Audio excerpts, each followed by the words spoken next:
The hum started first. Low, insistent, a vibration you felt in your teeth before you really heard it. It seeped into the bones of our little craftsman bungalow, a constant, throbbing backdrop to our lives. Nolan called it progress. He called it our future. Cryptocurrency, Sabi, had said months ago, eyes gleaming with that feverish light I used to find charming, ambitious. It's the new gold rush. Passive income. Financial freedom. We could travel. By that land upstate finally breathe easy. He started small. One rig in the spare bedroom he used as a home office. Just a single, whining tower. Then another. And another. Soon, the spare room wasn't spare anymore. It was the mine, as he dubbed it. He insulated the walls, installed industrial-looking fans in the window he blacked out with foil-backed foam board. He ran thick, snaking cables along the baseboards, a constant tripping hazard. Our electricity bill quadrupled, then quintupled. He waved it away. Investment, baby. You gotta spend money to make money. The hum became a roar. A relentless, mechanical scream that made the floorboards tremble and conversation impossible anywhere near that side of the house. You had to shout to be heard in the living room. Forget watching TV without subtitles cranked to maximum. Sleep. That required earplugs and a white noise machine blasting rainforest sounds mere inches from my head. Nolan slept like the dead through it all, or claimed to. Then came the heat. Even with the monstrous fans working overtime, the mine radiated warmth like a furnace. It started in winter, a welcome reprieve against the chill. But as spring bled into summer, the house became unbearable. The central AC fought a losing battle. The air hung thick and heavy, tasting faintly of ozone and hot plastic. Walking past the closed door of the mine felt like opening an oven. Sweat beaded constantly on my upper lip, my temples. I took 3 showers a day just to feel human.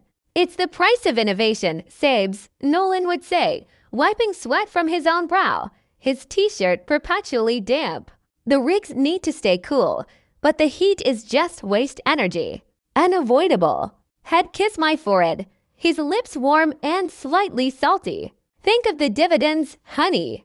This discomfort is temporary. I tried to believe him. I really did. I packed away my sweaters and lived in tank tops and shorts. I bought more fans. I learned to lip read over the din.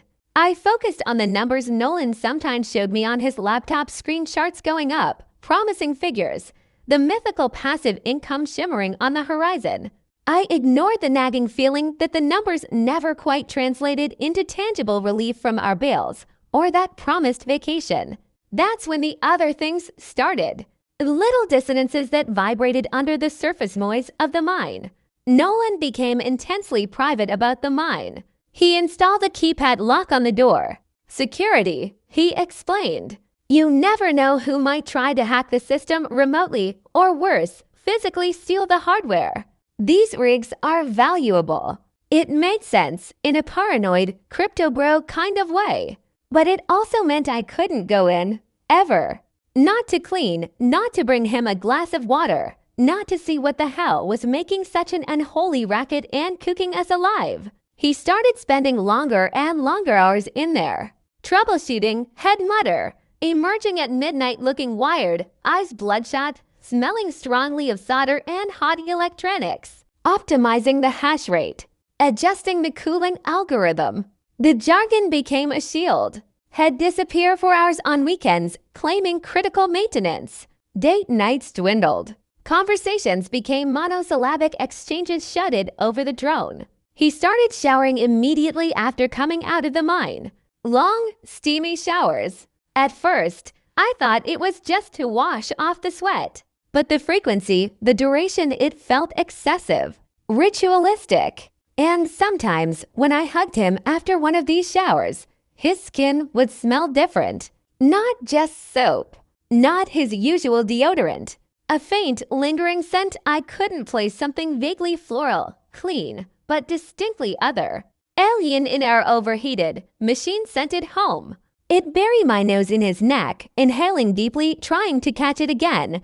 But it would be gone, masked by Irish Spring and steam. Was I imagining it? Was the constant noise driving me crazy? Then came the schedules. Nolan became meticulous about the mine's operation. He printed out complicated charts and stuck them on the fridge, color-coded blocks representing periods of peak mining efficiency, scheduled maintenance, and cooling cycles. Had announced the rigs are going into low-power mode for cooling from 2 p.m. to 4 p.m. on Thursday, as if it were a decree. Or intensive processing cycle kicking in tonight, 10 p.m. to 3 a.m. Gonna be loud, honey. Maybe sleep at your mom's. I started noticing patterns. The loudest, hottest cycles, the ones where the house truly felt like the seventh circle of industrial hell, often coincided with times he knew I had commitments. My book club on Wednesday evenings. My bi-weekly yoga class on Saturdays. My occasional Saturday shift covering for a colleague at the animal shelter. Perfect timing, he'd say, flashing a smile that didn't quite reach his eyes. The rigs can really crank then without disturbing you too much. And the heat, well, you won't be here to suffer it. It was logical. Considerate, even. So why did it feel like banishment? Why did a cold dread start to coil in my stomach every time he announced one of these high-output windows? The final straw was small. Microscopic, really. But it pierced through the fog of noise and heat and rationalization like a shard of ice. It was a Tuesday. I had a dentist appointment scheduled for 3 p.m. Nolan knew. Had kissed me that morning. Unusually tender. Rigs are gonna be going full throttle this afternoon, SABES had said, grimacing sympathetically. Big processing job. Loud and hot. Maybe grab a coffee after the dentist. Treat yourself. Don't rush back to this sauna. I appreciated the thought. The dentist went fine. No cavities, a small miracle. Feeling virtuous, I decided against the coffee and headed straight home, thinking it surprised Nolan with an early return, maybe suggest takeout since the house would be unbearable for cooking. I pulled into the driveway around 4:15 p.m. The roar from the mine was audible even before I opened the car door, a physical wall of sound. The air shimmered with heat radiating from the blacked-out window. Standard high-output mode. I walked quietly to the front door, juggling my bag. As I slid my key into the lock, I heard it. Faint, almost swallowed by the monstrous drone, but distinct. Laughter. A woman's laughter. Bright, unfamiliar. Followed by Nolan's deeper chuckle. Not his stressed, troubleshooting laugh. Not his distracted, half-listening laugh. It was his real laugh. The one I hadn't heard in months. The one that used to crinkle the corners of his eyes and make his shoulders shake. It was muffled behind the locked door of the mine, but it was unmistakable. My hand froze on the key. Blood roared in my ears, momentarily drowning out the mechanical scream. My breath hitched. I stood there, paralyzed, on the welcome mat we'd bought together last summer, picturing sunflowers. Who? How? The mine. The locked door. The noise. The heat. The schedules. The showers. The alien scent. It crashed over me like a physical blow, stealing the air from my lungs. The crypto mining rigs weren't just an investment. They were the perfect cover. The noise was a sonic shield, drowning out voices, footsteps, any sound of another person entering or leaving our house. The heat was an environmental smokescreen, explaining away any lingering warmth or scent that shouldn't be there. The locked door was a physical barrier. The complex schedules dictated precisely when the conditions for secrecy, maximum noise, and heat would be optimal. When the mine was cranking, it wasn't just processing cryptocurrency, it was processing his lies. It was manufacturing the perfect alibi, the perfect distraction, the perfect sensory overload to mask betrayal happening right under my roof, right under my nose, while I was told to stay away for my own comfort. The passive income wasn't just digital coins. It was the passive, constant erosion of my reality, my trust, my marriage, fueled by the very machines he claimed would secure our future. The heat wasn't just waste energy, it was the friction of his deceit. The noise wasn't just processing power, it was the static drowning out the truth. I didn't move. I couldn't. I leaned my forehead against the warm wood of the front door, the vibrations from the mine humming through my skull. The unfamiliar woman's laugh echoed in my memory, sharp and cruel against the mechanical backdrop. Nolan's genuine chuckle, a sound it ached to hear directed at me, felt like a knife twisting. What was happening in there? Right now?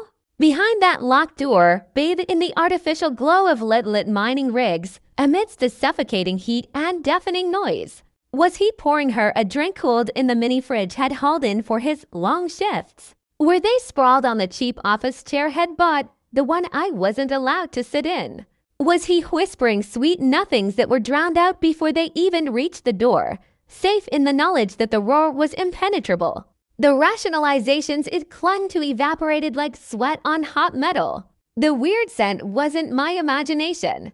The long showers weren't just about sweat. His preoccupation wasn't just about hash rates. His insistence on me being absent during the mine's peak cycles wasn't consideration, it was calculated exclusion.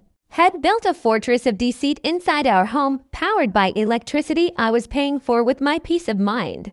A wave of nausea, hot and sour, rose in my throat. I swallowed hard, pushing it down. Tears pricked my eyes, but I blinked them back furiously. Crying felt too vulnerable, too weak for the white-hot rage that was rapidly replacing the initial shock. This wasn't just betrayal, it was a violation engineered with cold, technological precision. He had just cheated, had weaponized his obsession, our home, my discomfort, to facilitate it. Had turned our shared space into a stage for his infidelity, with the mine as both the set and the soundproofing. I thought about kicking the door, screaming, throwing something, but the sheer, overwhelming noise mocked the idea. Anything I did would be swallowed whole by that mechanical scream. He wouldn't hear me. He was insulated, protected by his creation. Quietly, so quietly, I turned the key the rest of the way and pushed the front door open. The wall of sound and heat hit me with renewed force, almost staggering me. I stepped inside, closing the door softly behind me. The living room was empty, vibrating. The air tasted of hot dust and desperation. I stood in the center of the room, my bag slipping from my numb fingers to the floor. My gaze was locked on the closed door of the mine. The keypad lock gleamed dully. I knew the code. Had muttered it once when his hands were full, thinking I wasn't paying attention. I defiled it away, a useless piece of information. Until now. Did I confront him? Burst in and force a reckoning amidst the whirring fans and glowing GPUs. See the shock on his face and hers. What would that achieve, except more screaming lost in the void? More humiliation for me in that claustrophobic, hostile space had built for his secret life. Or did I walk away? Just leave. Go to my mom's. Pack a bag while they were oblivious in their noisy, hot little bubble. Let him wonder where I was when he finally emerged, flushed and showered, smelling of soap and guilt and her. The rage pulsed, demanding action, but a colder, sharper clarity was slicing through it. Had planned this, had built systems for it, had counted on the noise and the heat and my growing discomfort to keep me blind and distant. Storming in felt like playing into his hands, reacting exactly as the overwhelmed, emotional wife he probably expected. No. If he wanted secrecy, he could have it. For now, he could stew in his own hot, noisy, guilty creation. I turned away from the mine door. My movements felt deliberate, almost detached. I picked up my bag. I walked down the short hallway to our bedroom. The door muffled the noise slightly, but the vibrations still thrummed through the floor. I opened the closet and pulled out my largest suitcase. I didn't rifle through clothes with hysterical abandon. I packed methodically: underwear, socks, jeans, tops, my favorite sweater, my toiletries bag. I packed my laptop, its charger, the book I was reading.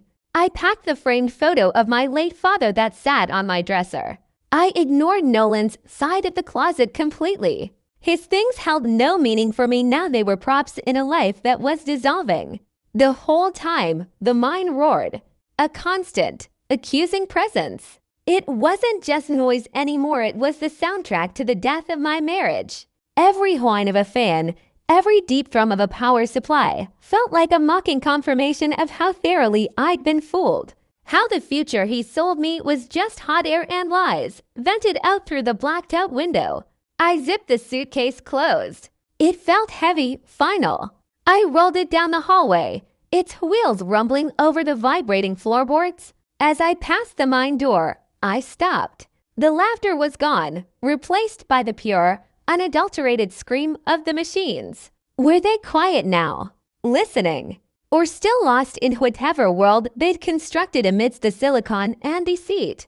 I didn't knock. I didn't speak. I just stood there for a long moment, breathing in the scorched air, feeling the sound waves batter against me. I memorized the feeling.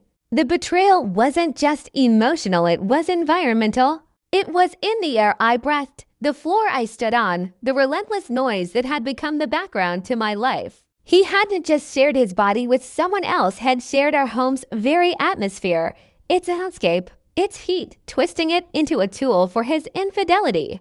Then I turned my back on the door. I rolled the suitcase to the front entrance, picked up my purse, and walked out. I closed the front door carefully, the solid thunk barely audible over the mine's roar bleeding out into the afternoon air. I loaded the suitcase into my car. The sunlight felt harsh after the dim, overheated interior of the house. I slid into the driver's seat, the leather hot against my legs. One didn't start the engine immediately. I sat there, hands gripping the steering wheel, knuckles white. The house looked back at me, innocent from the outside. Just a cute bungalow? No one would guess the inferno of betrayal it contained, masked by technological ambition. I thought about Nolan emerging later. Maybe after his shower. Had come looking for me, expecting what? Me complaining about the heat. Me asking about the mining results. Had find the house quieter, emptier. Had see my absence. Would he feel a flicker of panic? Or just annoyance that his cover might be blown? Would he even connect it to the laughter, the secret shared hours before, believing it safely swallowed by the noise? I started the car. The engine's purr was a whisper compared to the house's mechanical scream. I backed out of the driveway, my eyes fixed on the blacked-out window of the mine. It looked like a blind eye, staring sightlessly back. I drove to my mother's house. She took one look at my face, the suitcase in my hand, and opened her arms without a word. I collapsed into them, the dam finally breaking. Sobs racked me, deep and ugly, purging the shock, the hurt, the suffocating heat of the betrayal. I told her everything, the words tumbling out between gasps, the noise, the heat, the locked door, the schedules, the scent, the laughter. The horrifying, ingenious cover story built on cryptocurrency and my own enforced discomfort. He used the noise to hide her. Mom, I choked out, the sheer audacity of it hitting me anew. The heat, it was just part of the lie. Like everything else. She held me, stroked my hair, murmuring words of comfort and fury. When the storm of tears subsided to shaky hiccups, she made tea. We sat at her familiar kitchen table, sunlight streaming in, a world away from the oppressive atmosphere it escaped. What are you going to do, sweetheart? She asked gently, her hand covering mine. I looked down at the steaming mug. My reflection wavered in the dark liquid. I didn't see the shattered woman. I felt like inside. I saw someone who had walked out. Someone who hadn't played the expected scene of screaming confrontation. Someone who had removed herself from the stage, had built for his deception. I don't know yet, I said, my voice raw but steady. But am not going back into that oven. Not tonight. Maybe not ever. I took a sip of the hot tea, feeling its warmth spread through me. A different kind of heat. Not the suffocating blanket of deceit, but a small, defiant flame. He thinks the noise protects him. He thinks the heat hides his secrets. Let him think that. For now. My phone, silenced, lay on the table. It lit up. Nolan's name flashed on the screen. Then again. And again. Followed by texts. Where are you? Everything okay. Rigs are cooling down now. House should be bearable soon. Sabi? Did something happen at the dentist? I watched the screen flash, the notifications piling up. The frantic energy of them was palpable, even in silence. The mind wasn't roaring anymore, its silence was suddenly loud in its own way. He was out, had discovered my absence. The carefully controlled environment had sprung a leak. A grim satisfaction, cold and sharp, cut through the residue of pain. He was no longer insulated. The silence had engineered for his affair now amplified his uncertainty, his fear. The heat hadn't dissipated with the machines it had just transferred. It was radiating off his frantic messages. I didn't pick up. I didn't text back. I switched the phone face down on the table. The screen went dark. Let him wonder, I said to my mom, meeting her worried gaze. Let him sit in the quiet house he filled with lies and noise. Let him feel the heat of not knowing. I took another long sip of tea. His mining operation might generate crypto, but right now, all it's generating for him is panic, and he can keep it. The next few hours were a strange limbo. My mom fussed, making soup, offering tissues, radiating quiet fury on my behalf. I felt hollowed out, yet strangely alert. Every nerve ending felt exposed. The silence in my mom's house was profound, almost unsettling after months of constant mechanical assault. I kept waiting for the hum, the vibration, but there was only the ticking clock, the distant traffic, the comforting sounds of my mother puttering in the kitchen. My phone buzzed intermittently, face down on the coffee table. Like a trapped insect. Nolan was escalating. Seriously, Sabi, this isn't funny. Where are you? Are you at your mom's? Call me, please. Did I do something? I'm getting worried. The last one almost made me laugh. A harsh, brittle sound. Worried. Now he was worried. Where was that worrying when he was locking himself away with another woman, bathed in the heat and noise he used as a shield? I finally picked up the phone, not to answer, but to turn it off completely. The sudden cessation of buzzing felt like another small act of control. Sleep was impossible. I lay in my old childhood bed, staring at the glow-in-the-dark stars still faintly visible on the ceiling. The quiet pressed in, but it was a different kind of pressure. Cleaner. My mind replayed the last year like a horrifying highlight reel. Every complaint I'd brushed aside, every strange smell I'd rationalized, every time it gratefully accepted his suggestion to leave the house during a high-output cycle. It'd been so accommodating, so trusting, so stupid. The anger returned, a slow, deep burn this time, replacing the initial white-hot fury. It was a more sustainable fire. It warmed the hollow places. He hadn't just cheated, had made me complicit in my own deception. Had used my desire for peace, for financial security, for his happiness, against me. Had turned my tolerance for his obsession into the very tool that blinded me. Morning came, pale and cool through the curtains. My mom brought me coffee. We didn't speak much. The silence was companionable now, filled with unspoken understanding. I turned my phone back on. It exploded with notifications, missed calls, texts, voicemails. I scrolled past them, my finger hovering over the block button. Not yet. Instead, I opened my banking app. Joint account. Nolan's investment money flowed in and out erratically. A confusing stream of deposits and large withdrawals labeled hardware, pool fee, electricity. The balance was perpetually lower than I expected, despite his talk of imminent profits. How much of our money had funded his secret meetings? The drinks, the whatever else. I transferred half of what was left into a separate, personal account I'd opened years ago and rarely used. It wasn't much, but it was mine. A tangible step. Then I texted Nolan. Short, precise, no emotion. I'm safe, staying at my mom's. We need to talk. Not at the house. Pick a neutral place. The response was almost instantaneous. Sabi, thank God. What happened? Are you okay?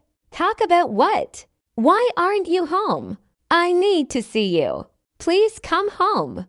I ignored the barrage. Sent another text. Neutral place. Today. Afternoon. Or I file. The word file hung in the digital space. A grenade with the pin pulled. The typing bubbles appeared, disappeared, appeared again. Long minutes passed. Finally, the coffee shop on Elm. 3 p.m. Fine. I put the phone down. No, I love you. No, please. Just logistics. It felt brutally clean. The coffee shop on Elm Street was deliberately chosen. Bright, bustling, full of students and remote workers. Nowhere to hide. Nowhere for dramatic scenes. Public armor. I arrived 10 minutes early, securing a small table near the window. My hands were steady as I ordered black coffee. Inside, my stomach churned. He arrived exactly at 3. He looked awful. Pale, shadows under his eyes like bruises, hair uncharacteristically messy. He scanned the room, spotted me, and hurried over.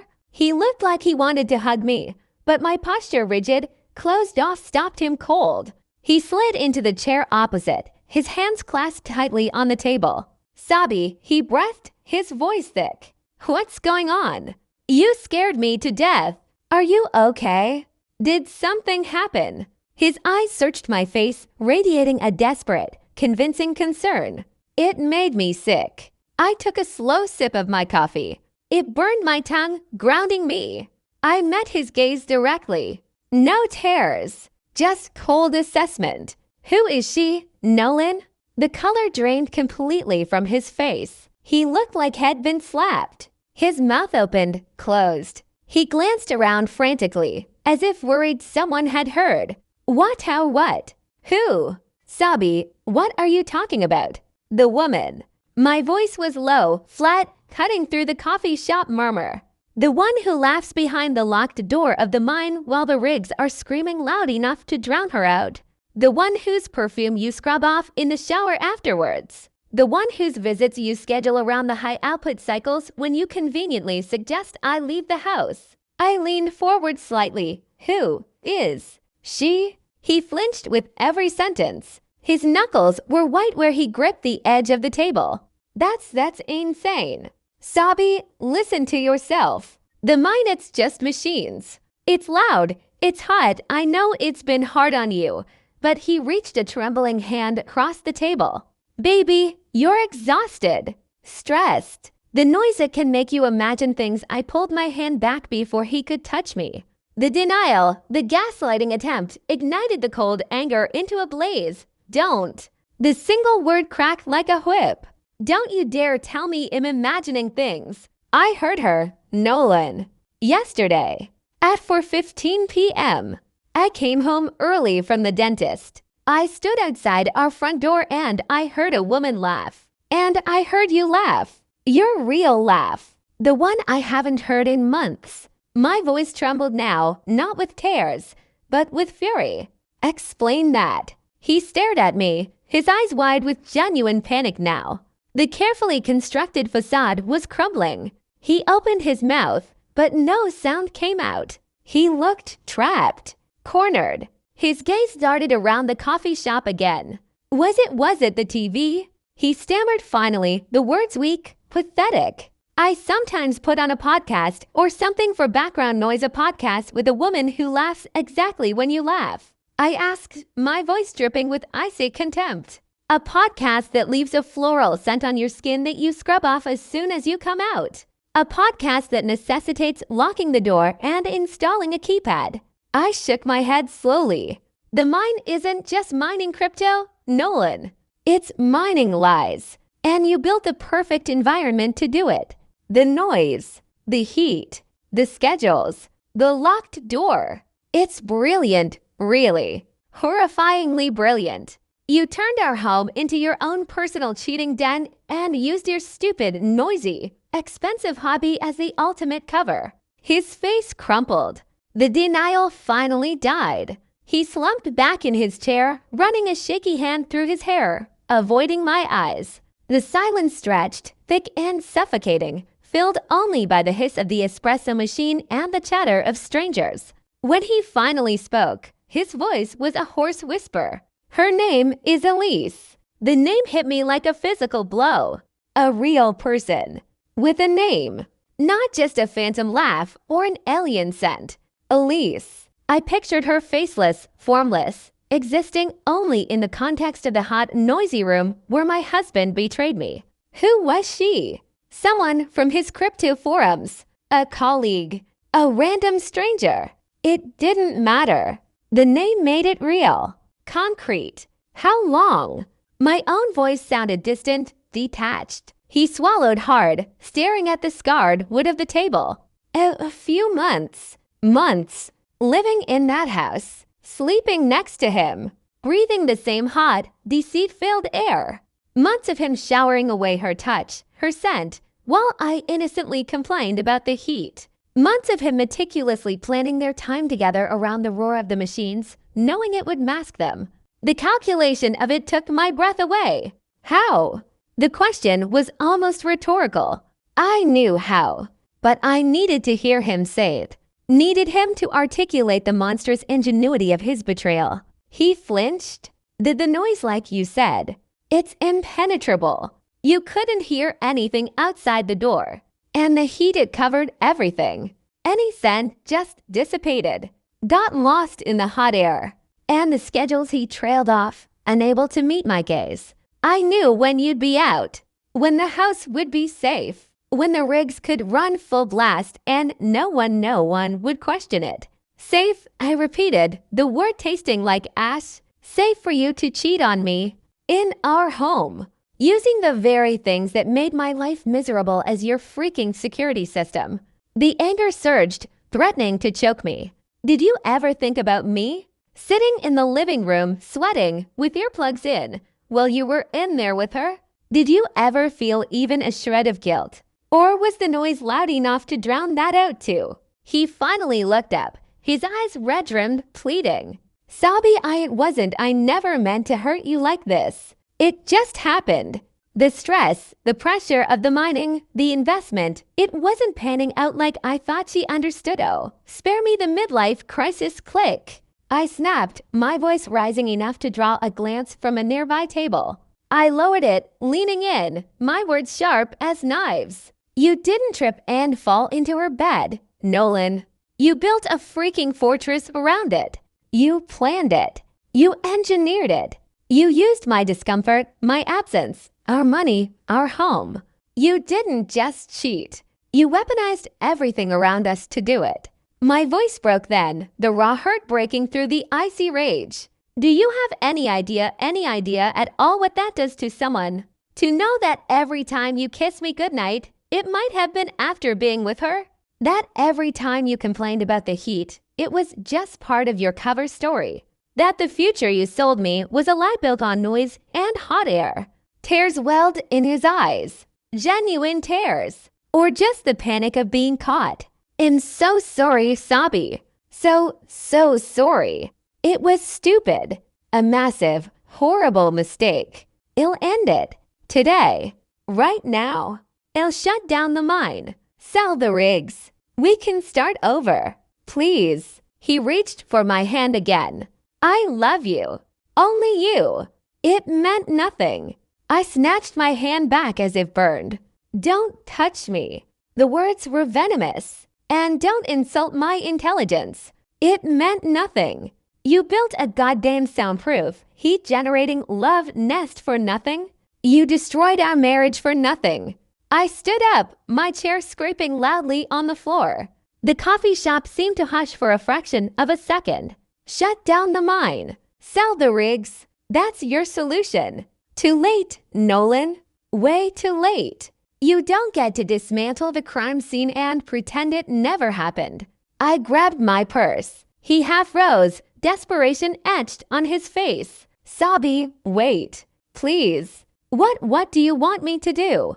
How can I fix this? I looked down at him. This man I had loved, shared my life with, built dreams with. He looked small, pathetic, trapped in the consequences of his own cold, calculated choices. The anger still burned, but it was banked now, replaced by a profound, icy certainty. I want you to sit in that house, I said, my voice eerily calm. I want you to sit in the quiet now that the rigs aren't running. I want you to feel the absence of the noise you used to hide behind. I want you to feel the cold settling in where the heat used to mask your secrets. I want you to look at the locked door of the mine and know exactly what it protected and exactly what it cost you. I took a deep breath. I want you to understand that the silence you engineered for your affair is now your prison. Sit in it, Nolan. Sit in the ruins of what you built. I turned and walked out. I didn't look back. The bell jingled cheerfully above the coffee shop door as I stepped into the afternoon sunlight. It felt clean, quiet, real. Behind me, the hum of the coffee shop, the murmur of life, was just noise. Ordinary, human noise. Not a weapon, not a shield, just sound. I didn't go back to my mom's immediately. I walked, block after block, letting the rhythm of my steps on the pavement steady the tremors inside. The image of him sitting alone in that suddenly silent, cooling house, surrounded by the expensive, useless carcasses of his mining rigs and the suffocating weight of his betrayal, it wasn't forgiveness. It wasn't closure, but it was a start. A small, cold ember of justice. The future was a terrifying blank space, but it was mine. Mine to shape without the constant roar of deception, without the oppressive heat of lies. It was quiet. It was cold. And for the first time in a long time, it felt like I could finally hear myself think. I breathed in the fresh air, free of ozone and hot plastic and the lingering ghost of her perfume. One foot in front of the other, away from the mine, away from the ruins, into the quiet unknown.